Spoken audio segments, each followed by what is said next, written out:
Les enfants qui ont commencé à parler très peu ou qui n'ont pas encore commencé sont soit des enfants qui ont un faible niveau de compréhension, soit n'ont pas de problème, mais n'arrivent pas à faire sortir la syllabe ou le mot. Comment pouvons-nous les aider et quelle activité simple pouvons-nous faire? Premièrement, développer leur capacité d'imitation, de mimique, de geste, de relier la parole à l'action, par exemple « oh non »,« non ah ».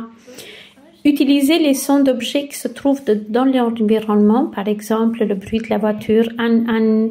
L'enfant la distingue du moteur brum brum ou de pompier ou de l'ambulance oui ouin. Ainsi, on l'aide de relier à la machine et de le distinguer des autres. Utilisez les sons des animaux, mais faites attention, on ne demande pas à l'enfant comment fait la vache, comment fait le chat, mais on modèle le son. L'enfant voit le chien, on lui dit hum hum.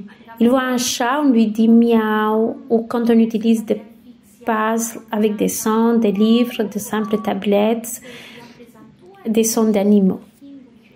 Restez à la hauteur de vue de l'enfant, asseyez-vous sur vos genoux devant lui pour qu'il puisse vous rapprocher, voir le mouvement de vos lèvres, lui disant les différents sons.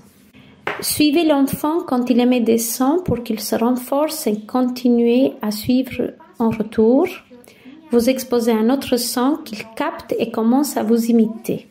Utilisez le son lié à l'action réalisée par l'enfant en forme de commentaire. Par exemple, un objet tombe et vous dites « boum ». L'enfant va se baigner, vous dites « choupe choupe ». Il veut manger, vous dites « Nyam, nyam ». Il veut boire, vous dites « ah ».